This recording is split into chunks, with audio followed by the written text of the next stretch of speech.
Alright, now that we've got our barrel in and installed, it will look a little off kiltered.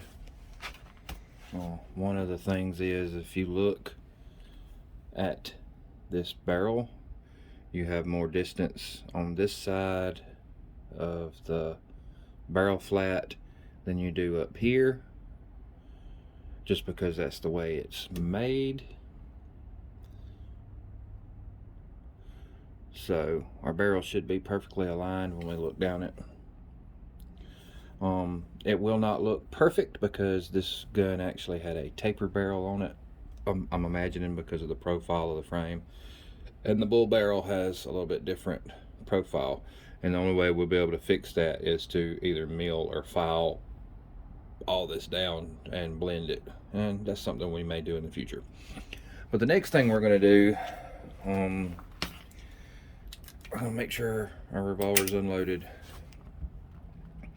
is we got to check the cylinder gap. Since we put the new barrel in, we want to make sure that we don't have too much of a gap between our forcing cone and the face of our cylinder. And you'll do this on every chamber, right? And I've already done this, but I'll go ahead and show you. Pull the cylinder back, the hammer back on the cylinder, and if you look, I don't know if you can see that or not, this is a 0.009 feeler gauge, and we go, it is just ever so tight. So it's got resistance. So 0.010 will not fit. So these, every one of these measures between 8 and 9 thousandths. So we're not going to face off. If this was excessive and you didn't have enough cylinder gap and you went to close the cylinder, it would not close. But we do have enough that we don't need to bring the barrel. If we bring the barrel in any further, we'd have to do a whole.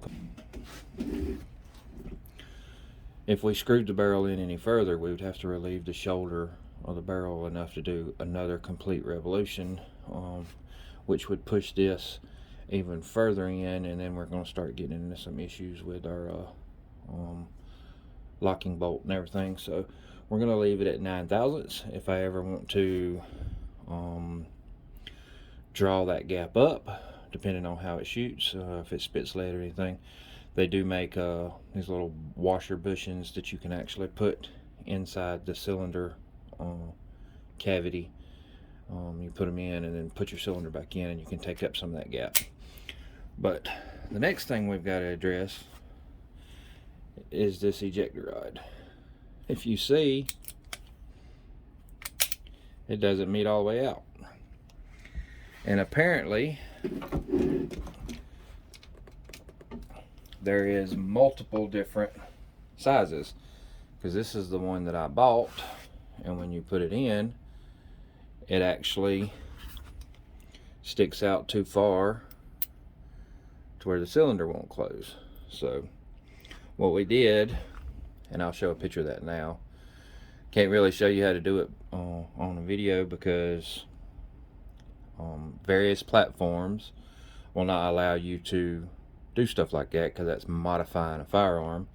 Basically, I just bobbed the excess off, and then I'm going to take a file and recontour it. If we can make this one work that I already had, that I bought when I bought a few other parts, we'll use it. If not, I'll get on there and order the one with the right depth. That was me. I should have got out the calipers and measured. I thought for all 2-inch barrels and under, up to 2-inch barrels was one extractor rod or one center pin, and then above 2 was a different one. But evidently there's a few in between, and even some of the newer ones, they sell them longer so you can adjust them to where you need them, so you don't have binding cylinders. But apparently this was something, because this one was used when I bought it with some other parts. Apparently this one was for something longer than a 38 caliber, 38 special. So we'll go with that.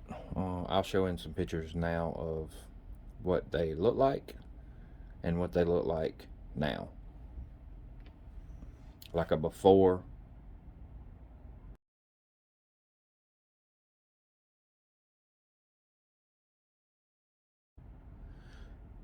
And now this will be the after.